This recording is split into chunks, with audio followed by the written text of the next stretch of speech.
किशोर अवस्था जीवन की सबसे मूल्यवान अवस्था हुआ करती है। बंधु और बहनों, आप सब गृहस्थी मेरे सामने बैठे इसलिए बोल रहा हूं। जो किशोर अवस्था में सद गया वो दुनिया में कहीं भी चला जाए उसको कोई हिला नहीं सकता, और जो किशोर अवस्था में फिसल गया ब्रह्मा जी के पिताजी भी नहीं बचा सकते उसे गिरना ही गिरना पड़ेगा।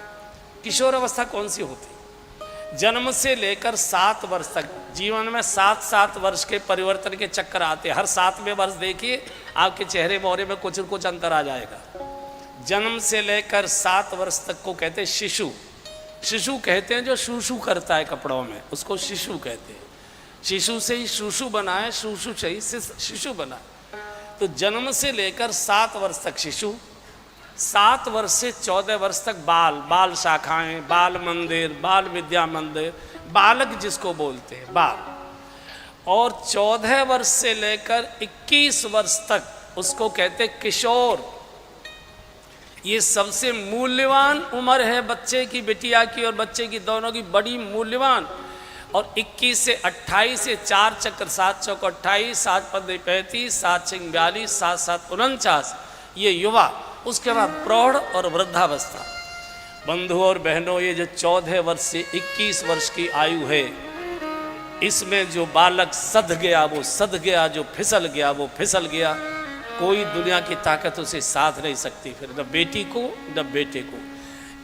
14 वर्ष में प्रवेश करते ही शरीर का और मन का परिवर्तन होने लगता है। शरीर के अंग बदलने लगते हैं, मन का चिंतन बदलने लगता है, शरीर में तेज बनने लगता है, तेज प्रकट होने लगता है। बच्चों में उद्दंडता बढ़ने लगती है, उच्छृंखलता बढ़ने लगती है, माता पिता की आज्ञा की अवहेलना करने लगते हैं, अंधेरे की ओर जाने लगते हैं, माता पिता से बचना शुरू कर देते हैं। ये सबसे मूल्यवान। और अगर इस उम्र में माता पिता की निगाह से बेटा या बेटी निकल गए, उनको विधाता भी नहीं सुधार सकेगा। ये हमारी निगाह में चाहिए। ये सबसे मूल्यवान अवस्था है, सबसे मूल्यवान अवस्था। और आज इसी पर आक्रमण हो रहा है, इसी पर आक्रमण। युवा पीढ़ी को विकृत करने का चलते, और बेटियों को उन्होंने हथियार बनाया हुआ है।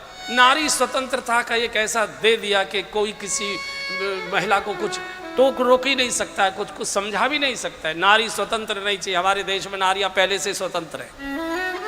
नारी स्वतंत्रता तो चाहिए है, नारी स्वच्छंद नहीं चाहिए। नारी धर्म है, नारी इस देश की आत्मा है, नारी इस देश की प्राण है, इस संस्कृति की श्वास है, नारी इस देश का जीवन है, सब कुछ नारी है।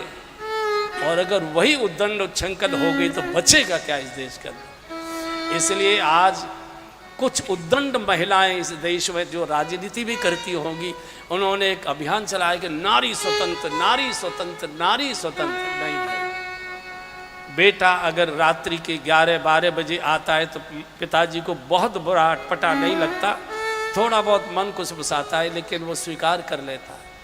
जिसकी बेटी रात के 11-12 बजे रोज आए तो मैं समझता हूँ वो कुछ न कुछ तो अंतर आता होगा पिता के चिंतन पर, कहीं ना कहीं क्रोध बढ़ता होगा, कुछ न कुछ तो चिंता होती होगी। अब बिल्कुल ही हम परमहंस हैं तो उसको तो प्रणाम ही करेंगे, लेकिन इसको बचाइए। मैं बार बार बोलता हूँ, ये राम कथा मनोरंजन के लिए नहीं है। मनोरंजन तो हमारे हाथ में रखा हुआ है, बटन दबाओ मनोरंजन, मनोरंजन। ये मनोमालिन्य का साधन